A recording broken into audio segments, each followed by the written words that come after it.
ఏదైతే ఉందో అది నిన్నటితో యాక్ట్ గా మారి ఈ రోజు మన భారతదేశంలో ఉన్నటువంటి ట్రాన్స్ వ్యక్తులందరి స్వేచ్ఛని వాళ్ళకున్నటువంటి హక్కులని హరించేలాగా ఈ యాక్ట్ వచ్చిందనమాట.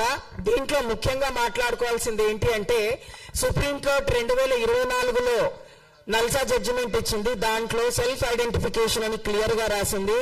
కానీ 2026 ట్రాన్స్ యాక్ట్ లో మాత్రం దాన్ని తీసివేయడం జరిగింది.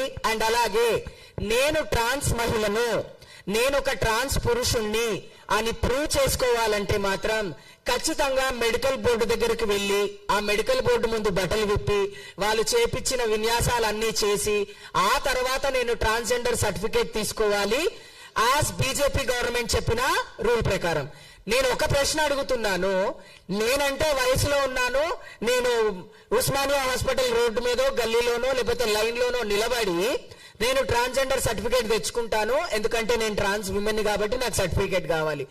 మా ట్రాన్స్ మహిళ కమ్యూనిటీలో, మా హిజ్రా కల్చర్ లో 90 సంవత్సరాల ట్రాన్స్ మహిళలు ఉన్నారు, అలాగే 60 సంవత్సరాల ట్రాన్స్ మహిళలు ఉన్నారు. వీళ్ళందరూ బట్టలు విప్పి ఉస్మానియా హాస్పిటల్లో నిలబడాలా ట్రాన్స్జెండర్ సర్టిఫికేట్ కావాలంటే? కాదు కదా. అందుకనే ఈ 2026 ట్రాన్స్ యాక్ట్ ని వ్యతిరేకిస్తున్నాం.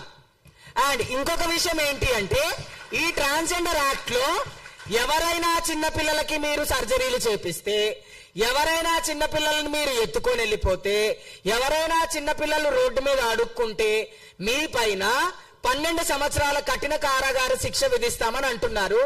ఇష్టంగా చీర ఎవరు కట్టుకుంటారండి? అంతే కదా, మగవాళ్ళు కట్టుకుంటారా? అలాంటప్పుడు మమ్మల్ని ఇంత క్రిమినల్స్ గా ఆ బిల్లులో చూపించవలసిన అవసరం ఏమొచ్చింది బీజేపీ ప్రభుత్వాన్ని నేను అడుగుతున్నాను. అండ్ అలాగే దీంట్లో రిజర్వేషన్ గురించి మాట్లాడలేదు, చదువు గురించి మాట్లాడలేదు, సేఫ్టీ గురించి మాట్లాడలేదు, ఉద్యోగాల గురించి మాట్లాడలేదు. కేవలం ఏదైతే ట్రంప్ తీసుకొచ్చినటువంటి ఒక బిల్లు ఉందో వాళ్ళ కంట్రీలో అదే బిల్లు తీసుకొచ్చి హిజ్రా కమ్యూనిటీని అసలు ఇండియాలో లేకుండా చేయాలనేది బీజేపీ ప్రభుత్వం చేస్తున్నటువంటి ఒక కుట్ర. కాబట్టి బీజేపీ ప్రభుత్వాన్ని ఈ బిల్లును వెనక్కి తీసుకొని 2014 సుప్రీంకోర్టు ఇచ్చిన తీర్పుని అమలు చేయాలి, నాల్సా జడ్జిమెంట్ ని ఇంప్లిమెంట్ చేయాలని కోరుకుంటున్నాను.